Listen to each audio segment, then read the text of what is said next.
صبر کرو، یہ میرا مہمان ہے اور اجنبی ہے، اسے پتہ نہیں تھا، میرے مہمان کا خیال رکھو۔ راوی کہتا ہے اس وقت مجھے پتا چلا کہ یہ کون شخص تھا کہ جسے امیر المومنین کا، جس کے دل میں اتنی عزت اور اتنا احترام تھا کہ وہ نام بغیر کسی خطاب کے نام سننے کو تیار نہ تھا۔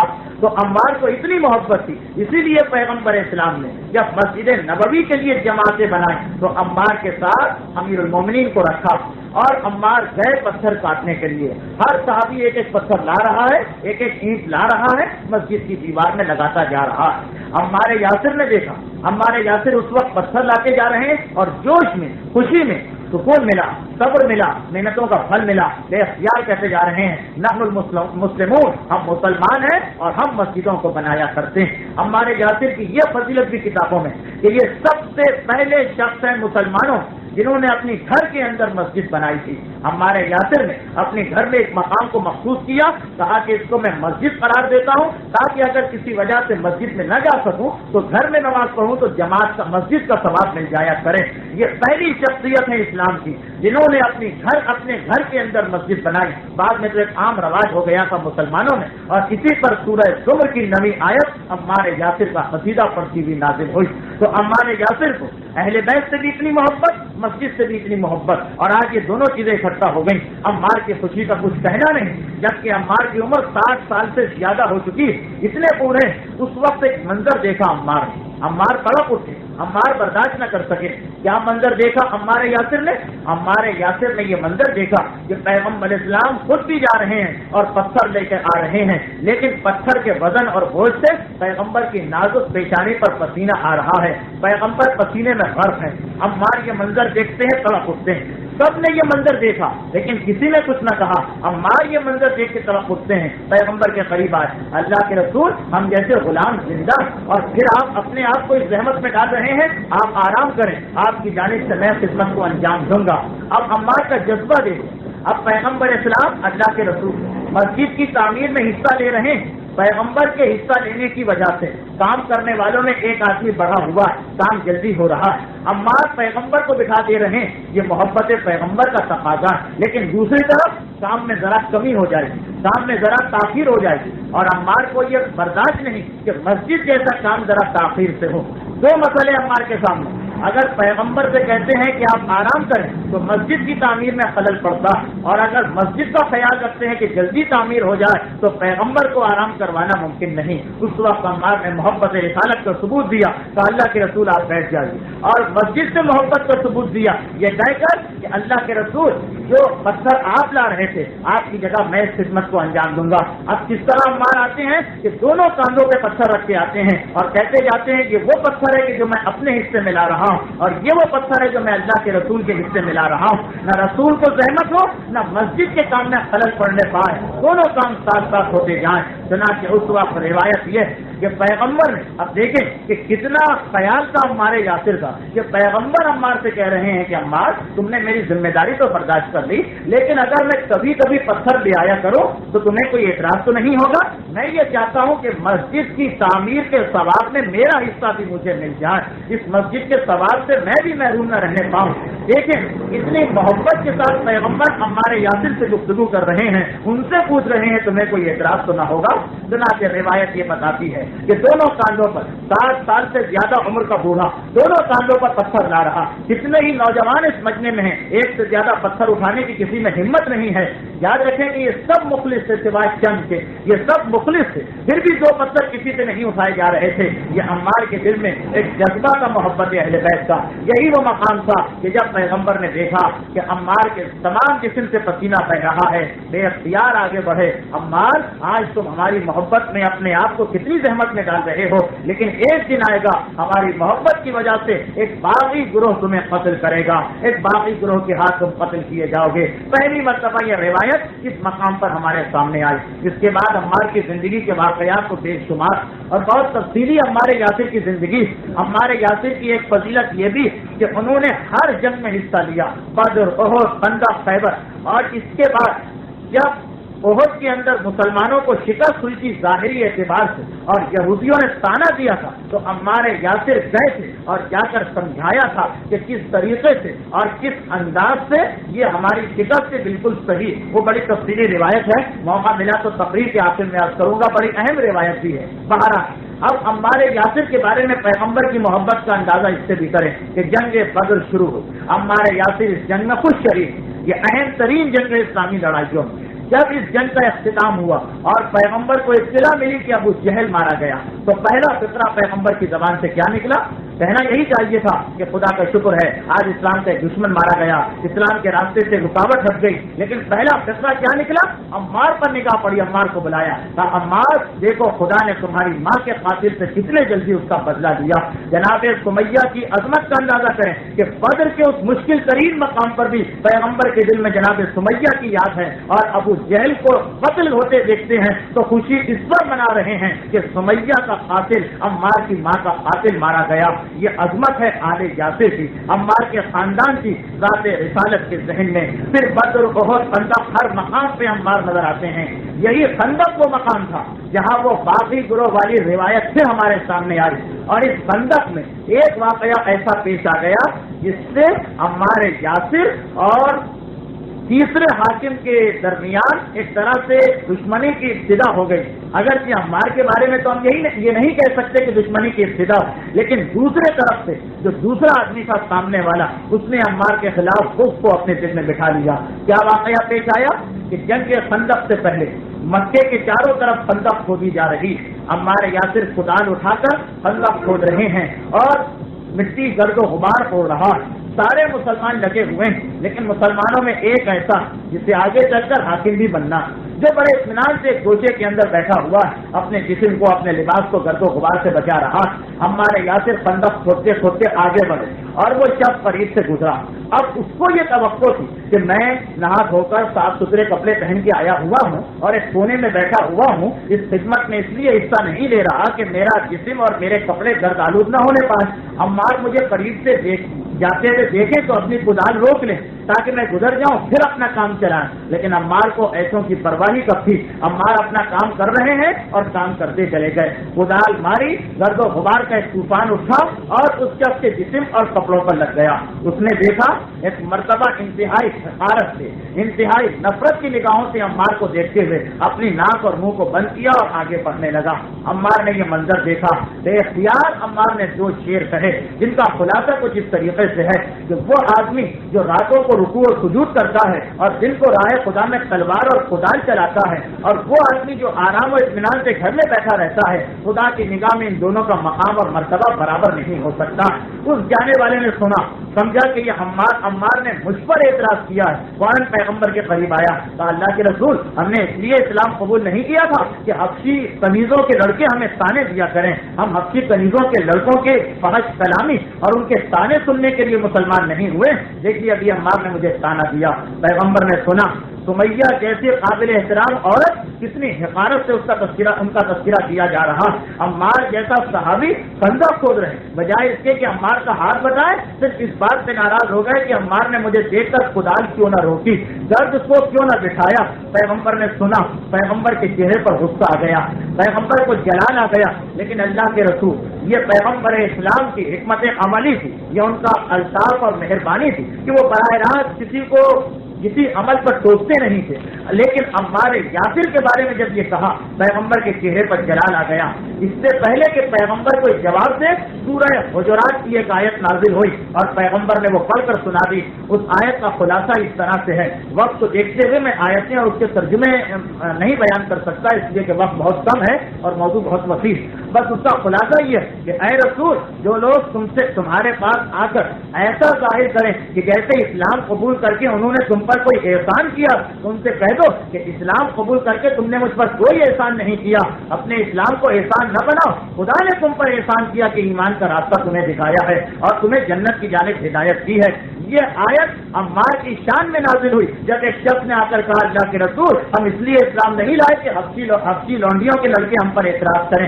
اس وقت خدا کو عمار اتنے پسند تھے کہ فوراً یہ آیت نازل ہوئی کہ تم احسان جتا رہے ہو پیغمبر کے سامنے. احسان پیغمبر کا ہے کہ انہوں نے تمہیں مومن بنایا ہے. تو جنگ خندق کے موقع پر اس موقع پر پیغمبر نے جب یہ سنا کہ عمار کے بارے میں یہ باتیں کی جا رہی ہیں پیغمبر سیدھے آئے عمار کے پاس. عمار گرد و غبار سے اٹے ہوئے سر سے پیر تک گرد و غبار ہے.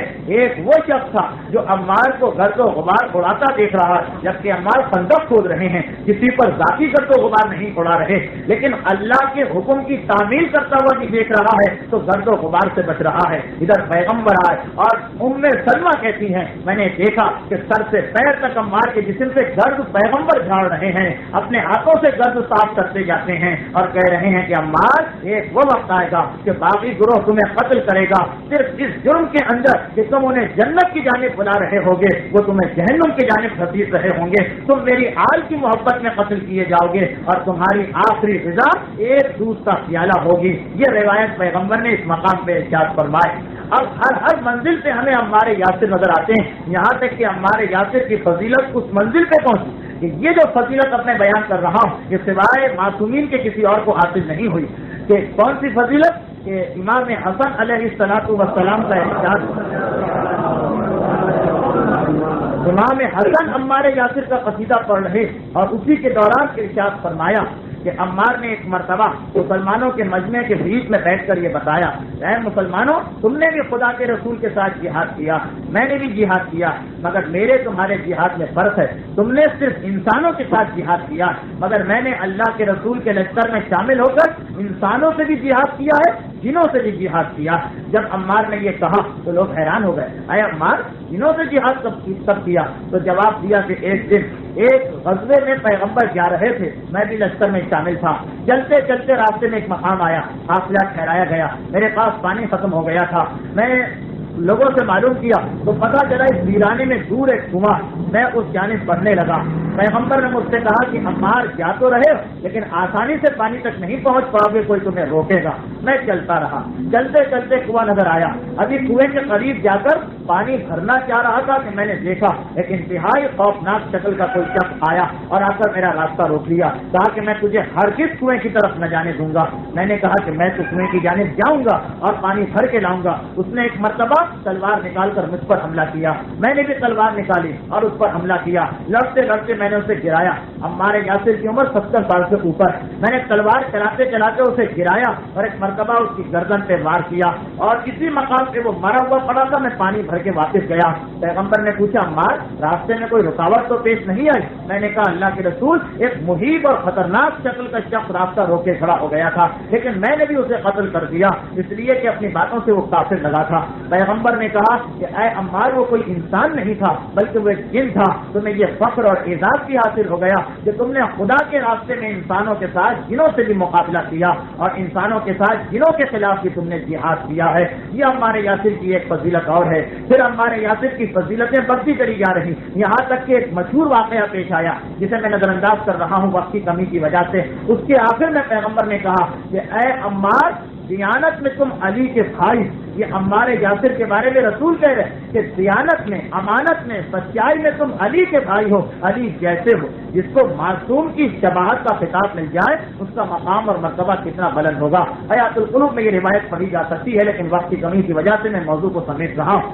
عمار یاسر جنہوں نے تمام زندگی مکے کے اندر مظالم برداشت کیے مدینے کے اندر ہر وقت جہاد اور غزووں میں مصروف رہے اور جو خدمت ہو سکی وہ انجام دی لیکن اس کے فوراً بعد وفات رسالت مآب عمار نے ایک عجیب منظر دیکھا کہ وہ جنہوں نے ابتدا میں اپنے خون سے اسلام کے نقل کو سینچا تھا جنہوں نے ہر مشکل مقام پر اسلام کا ساتھ دیا تھا انہیں تو دودھ میں سے مکھی کی طرح نکال کے پھینکا جا رہا ہے اور کچھ اور لوگ آ گئے اور آنے کے بعد قابض ہوتے چلے گئے اہل بیت کے حق کے اوپر. عمار سے برداشت نہیں ہو رہا عمار سے صبر نہیں ہو رہا لیکن میرے مولا عمار کو سمجھاتے ہیں خاموش کرتے ہیں. عمار اسی خاموشی کی حالت میں زمانہ گزار رہے یہاں تک کہ عمار کو دوسری حکومت کے دور میں کوفے کا گورنر بنا کے بھیجا گیا۔ عمار مولا کے حکم سے یہ عہدہ قبول کر لیتے ہیں، لیکن حاکم وقت عمار کے طریقے کو برداشت نہ کر سکا، عمار کو معزول کر کے بلایا گیا۔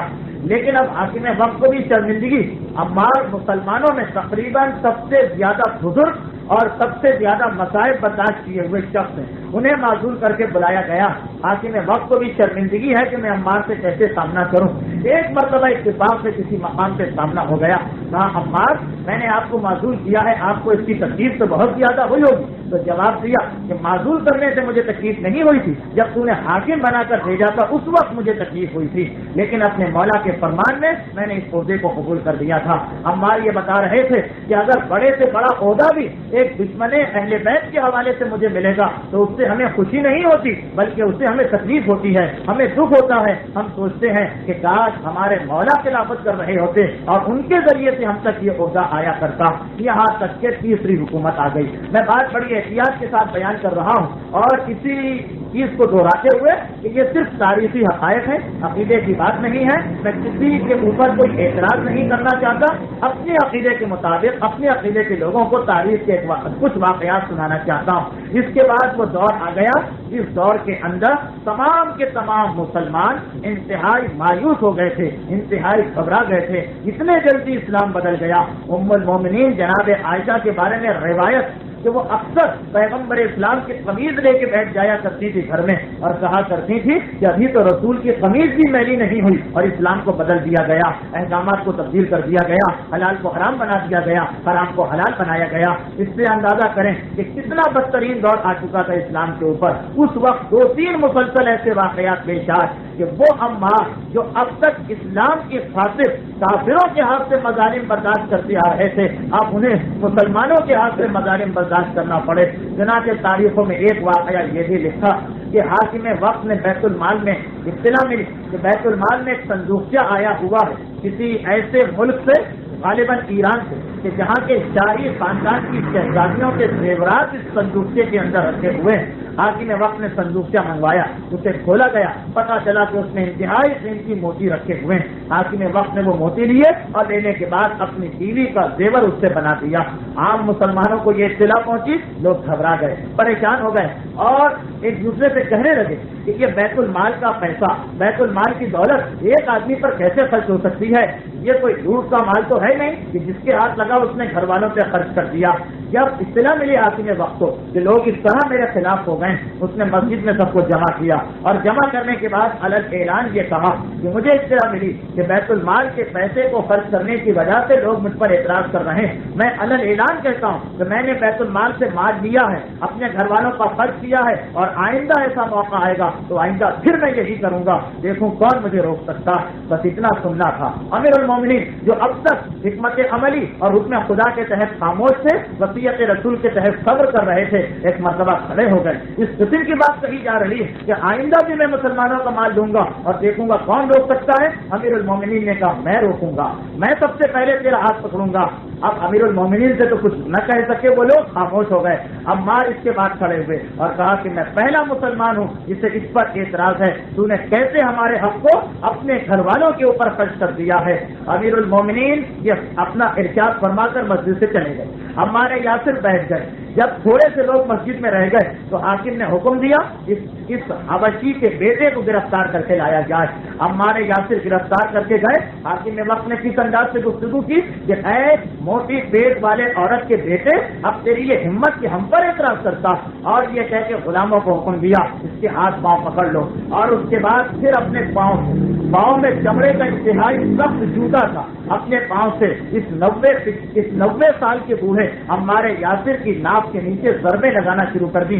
روایت یہ ہے کہ 70 مرتبہ عمار یاسر کے ناف کے نیچے اپنے اس پاؤں سے ٹھوکر ماری اور وہ حالت ہو گئی کہ عمار خونم خون ہو گئے، تمام جسم سے خون جاری ہو گیا، پھر بھی چین نہ آیا۔ عمار کو پلٹا اور ایک مرتبہ اسی کمر پر جس پر کبھی ابو جہل نے کوڑے مارے تھے، اب اس کمر کے اوپر کوڑے پڑ رہے ہیں۔ عمار یاسر جو کافروں کے ہاتھ سے مظالم برداشت کیے تھے، آج مسلمانوں کے ہاتھ سے مظالم برداشت کر رہے ہیں۔ اتنا مارا گیا کہ عمار یاسر خون نکلا جسم سے اور بے ہوش ہو گئے۔ وہ عمار یاسر جو مظالم سہنے کی وجہ سے ایک طرح سے ان کا جسم عادی ہو چکا تھا.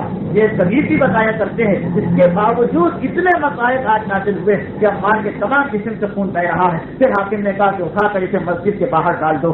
عمار یاسر کو مسجد کے باہر دروازے پہ ڈال دیا گیا. وہ عمار جس کا ہر قدم پر رسول احترام کر رہے ہیں, خدا کی جانب سے اس کے احترام میں آیتیں نازل ہو رہی, آج دروازے کے اوپر مسجد سے پڑے ہوئے ہیں اور مسلمان چپ چاپ چلے جا رہے ہیں. کہیں ایسا نہ ہو کہ ہم بھی مصیبت میں پھنس جائیں. جناب ام سلمہ کو اطلاع ملی, ایک مرتبہ برداشت نہ کر سکی, رسول کا زمانہ دیکھے ہوئے تھی, عمار یاسر کی فضیلت کا قصہ سنے ہوئے تھی. اور جیسا کہ اس سے پہلے میں بیان کر چکا ہوں کہ عمار یاسر اور ام سلمہ دو شریف بھائی بہن تھے.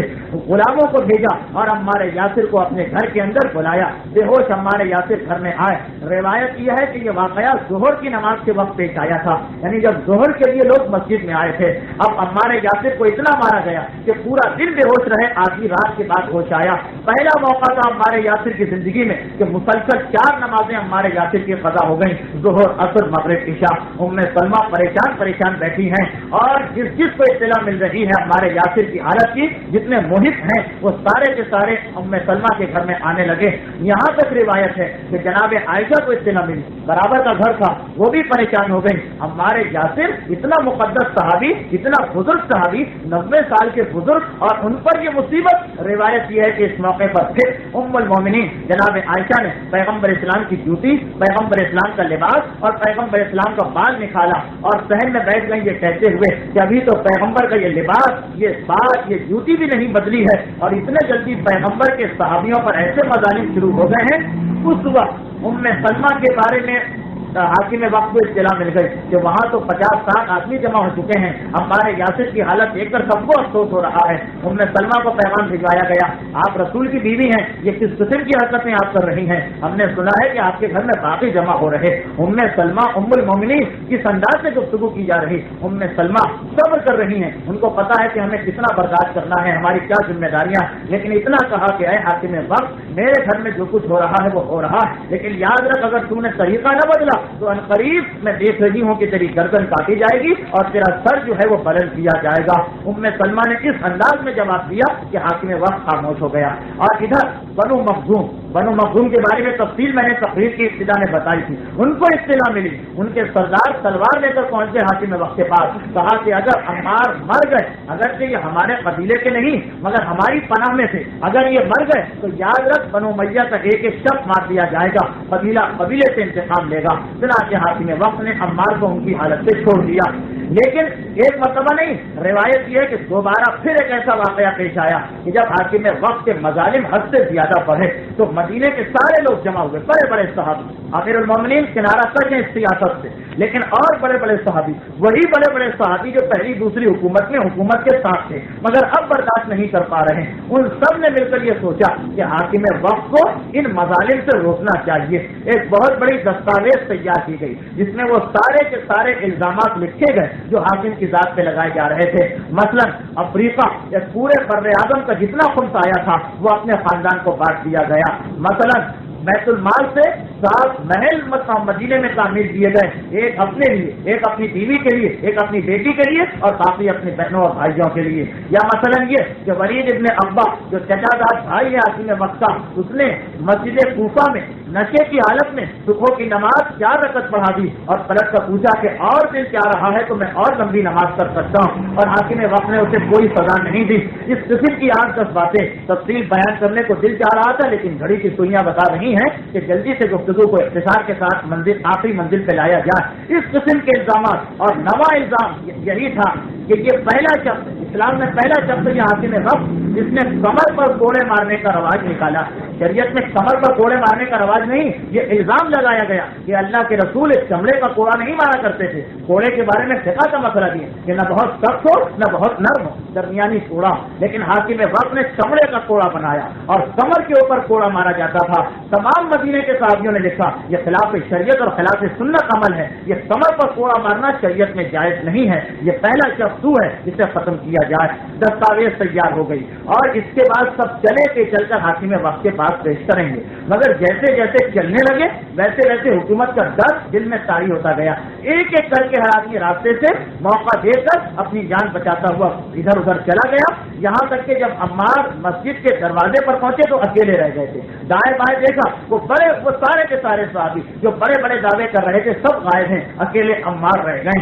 عمار چاہتے تو عمار کی واپس آ جاتے، لیکن وہ عمار جو ابو جہل کے مظالم سے ڈر کر کبھی انہوں نے حق کے خلاف بات نہ کی، اس وقت کیسے ڈر جاتے؟ چنانچہ وہ مسجد کے اندر داخل ہوئے، حاکم وقت کے سامنے یہ خط رکھا اور کہا کہ یہ خط ہے تمام مدینے کے مقتدر صحابیوں نے اسے لکھا۔ حاکم وقت نے پڑھا، چہرے کا رنگ سرخ ہو گیا، کہا کہ نام تو بتانا وہ کون کون؟ عمار نے کہا نام ہرگز نہیں بتاؤں گا، وہ ساتھ آ جاتے یا اجازت دیتے تھے دوسری بات ہے، لیکن ان کا پیچھے سے چلے جانا یہ ثبوت ہے کہ وہ مجھ کو اجازت نہیں دے رہے کہ میں ان کا نام ظاہر کروں، نام تو ظاہر نہیں کروں گا، بس اتنا سننا تھا۔ حاکم نے کہا کہ اگر وہ سب کے سب چلے گئے تو اے حبشن کے بیٹے تجھے کیا پڑی تھی جو یہ خط لے کر تو میرے پاس آ گیا؟ تجھے کیا ضرورت تھی کہ تو مجھے نصیحت کرنے لگا؟ عمار نے سنا بڑے ضبط کے ساتھ، عمار جب اس شخص کے سامنے آتے ہیں یہ ہمیشہ ماں کا تانا دیا کرتا ہے۔ عمار نے سنا، بس اتنا کہا کہ اے شخص میں اس لیے بار بار تیرے پاس آ رہا ہوں کہ میں سب سے زیادہ تجھ سے محبت کرتا ہوں، میں یہ چاہتا ہوں تو جہنم کی آگ میں نہ جلنے پائے بلکہ جنت کے اندر اعلیٰ مراتب حاصل کریں، اس لیے بار بار آ کر تجھے سمجھا رہا ہوں۔ حاکم نے سنا، غلاموں کو بلایا اور کہا کہ اس وقت تک اس کو کوڑے مارتے رہو جب تک کہ اس کے ہوش میں ہوش ہے، اور جب بے ہوش ہو گئے پھر عمار کو مسجد کے دروازے پر پھینکوا دیا گیا۔ اس کے نتیجے میں عمار کی پسلیاں ٹوٹ گئیں، عمار یاسر کے سینے کی پسلیاں ٹوٹ گئیں، اور بڑھاپے کے اندر اگر جسم کی ہڈی ٹوٹ جائے تو اس کے بعد اس کا مندمل ہونا اتنا مشکل بلکہ ناممکن ہے۔ ذہن میں رہے کہ یہ 90 سال سے اوپر کی عمر ہو چکی اور عمار کی روزانہ یہ حالت ہو رہی، یہاں تک کہ بار بار روایت میں یہ کہ 3-4 مرتبہ عمار یاسر کو بلا کر زد و کوب کیا جاتا تھا، یہاں تک کہ ایک دن مدینے میں اطلاع آئی کہ ابو ذر غفاری کا انتقال ہو گیا۔ حاکم وقت خود ان کو مدینے سے نکال چکے، یہ سنا صرف اتنا کہا ان پر خدا کی رحمت۔ عمار بیٹھے تھے، کہا کہ وہ رحمت کی دعا ہم مانگے تو زیادہ حقدار۔ حاکم سمجھا عمار نے ہم پہ تانا کیا، اور حقیقت بھی عمار نے صحیح کہا کہ تو انہیں نکال کر صحرا میں بھیجنے والا تو ان کے لیے دعا مانگ رہا ہے۔ حاکم نے سنا، کہا کہ تو میرا مذاق اڑا کر مجھے تانے دے کر تو یہ سمجھتا ہے کہ میں ابو ذر کو باہر پھینکوا کر خوش ہو رہا تھا، اب میں تجھے بھی باہر پھینکواؤں گا، تجھ کو بھی اسی مقام پہ جانا پڑے گا، تیار ہو جا۔ عمار نے کہا میں تو ہر وقت تیار ہوں۔ گھر پہنچے سامان اکٹھا کرنے لگے، امیر المومنین کو اطلاع ملی، فوراً حاکم وقت کے پاس آئے، کہا اب تک میں نے بہت صبر کیا، لیکن اگر عمار مدینے سے باہر گئے تو یاد رکھنا میں خاموش نہیں رہوں گا۔ یہ تیرا کیا طریقہ ہے؟ رسول کے بزرگ صحابیوں کو صحراؤں میں جلا وطن کیا کرتا ہے، یاد رکھ اب میں خاموش نہیں رہوں گا۔ حاکم وقت کچھ نہ کہہ سکا، کسیانہ ہو کر رہ گیا، جانتا تھا کہ امیر المومنین اگر الگ اعلان کھڑے ہو گئے تو بہت مشکل ہو جائے گی بات، صرف اتنا کہا کہ اے علی آپ نے تو مجھے بہت عاجز کر دیا ہے، کبھی یہ دل چاہتا ہے کہ آپ کی موت کی بد دعا مانگنے لگوں، کبھی سوچتا ہوں تو برا لگتا ہے۔ آپ کی مثال ایک نافرمان بیٹے جیسی ہے کہ باپ نافرمان بیٹے کی موت بھی نہیں چاہتا، مر گیا تو دل کو تکلیف ہوگی، زندگی بھی نہیں چاہتا کہ نافرمانی سے اس نے باپ کی زندگی کو عاجز کیا ہوا۔ آپ کی موت کی دعا مانگتا ہوں تو سوچتا ہوں کہ پھر آپ جیسا کہاں مل سکتا ہے اسلام کو، لیکن آپ کو زندہ دیکھتا ہوں، آپ کی باتیں سنتا ہوں تو دل یہ چاہتا ہے کہ کاش آپ کو فوراً موت آ جائے۔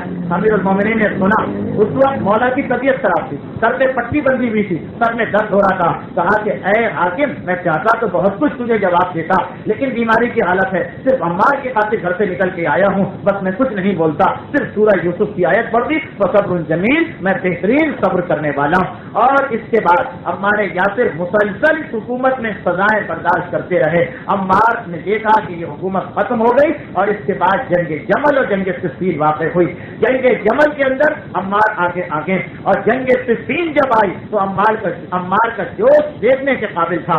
94 سال کا بڈھا ہے لیکن اتنی بہادری سے لڑ رہا ہے کہ امیر المومنین نے اپنے لشکر کے 3 حصے کیے، ایک کا سپہ سالار مالک اشتر کو بنایا، ایک کا سپہ سالار ہاشم ابن قصبہ کو بنایا اور ایک کا سپہ سالار عمار یاسر کو بنایا۔ دائیں طرف مالک کے حوالے قلب لشکر ہاشم کے حوالے اور بائیں طرف عمار کے حوالے۔ عمار